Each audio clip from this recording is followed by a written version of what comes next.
The one who really rules the kingdom is not the one on the throne, but the one who keeps the kingdom's pass. Hey there, how's it going? Get up here.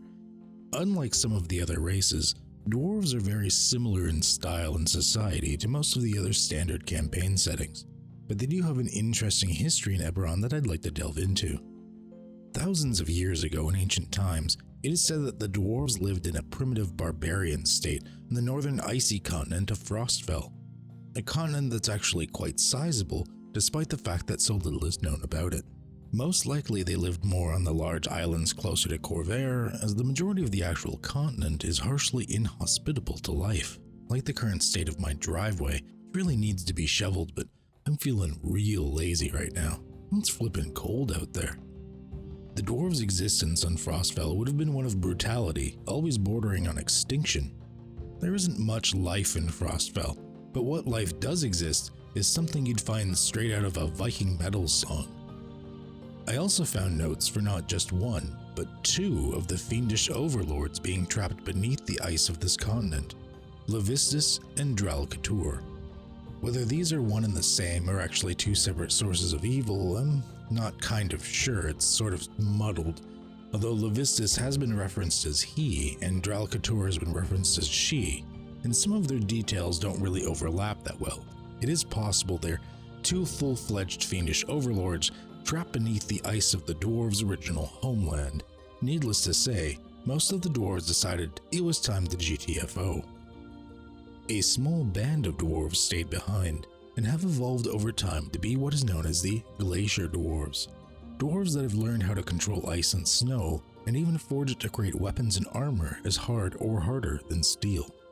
These Glacier Dwarves live in a few isolated communities with no outside contact and thus are unknown to the rest of the world.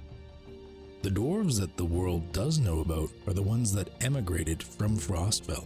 A small group of dwarves traveled and settled upon some islands north of the continent of Sarlona. They've mostly kept to themselves and have remained free of the influence of the Regran Empire. There's little information about them at this point. We'll see what I can dig up for a future follow-up video to the dwarves in the future. Most of the dwarves we know about are those that immigrated to the continent of Khorvaire. They landed in the northeast in the mountainous territories known as the Ironroot Mountains, and they looked at these almighty mountains and said,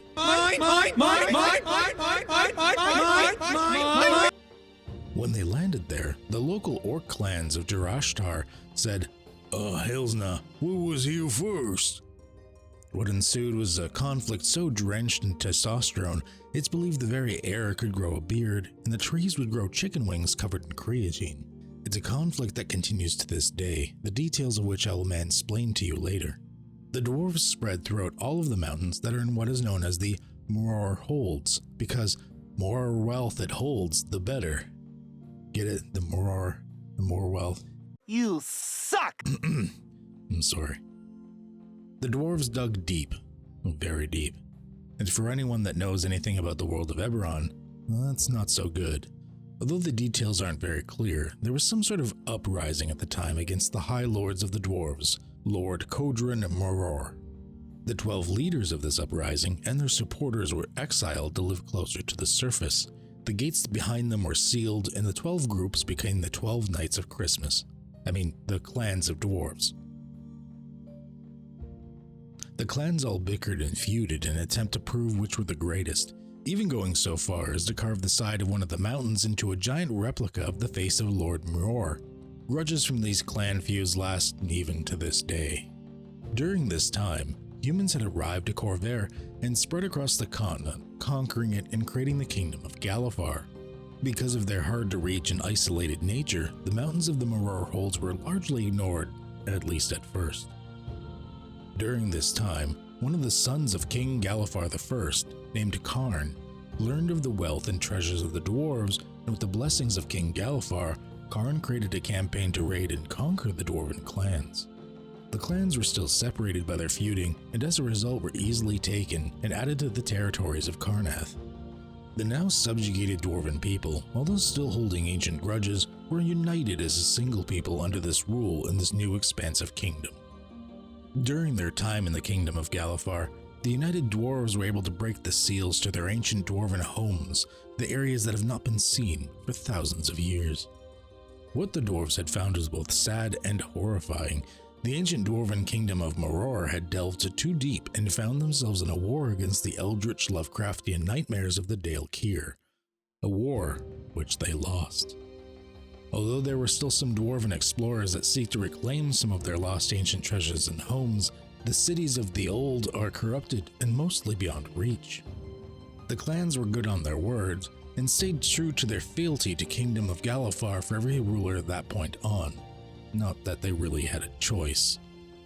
Then, after the death of King Gero in 894, the Kingdom of Galifar broke into war and the kingdom fractured. The dwarves, no longer beholden to their oath, created the Iron Council of the Dwarf Lords and declared their independence. This independence was officially recognized in the Treaty of Thronehold in the year 996. Dwarves in Khorvaire today are widely respected, especially in professional capacities in their crafts, the banks of the Mror Holds, and a series of funny shadow puppet plays involving Ralph the dog. The dwarves still identify themselves by their family and clan above all else. The ancient clan grudges still exist today, even though nobody remembers what half of them are about. With the emergence of the dragon mark of warding, the clan of Kandaric became the dragon-marked House Kandaric instead. Although the modern-day dwarves of Mror Holds has very little political power, their banking system, financial manipulations during the last war, and obscene Scrooge McDuck levels of wealth means they basically have all other nations in their pocket. Dwarves these days can be found almost everywhere in Khorvaire. Crafters, business executives, strippers, you name it.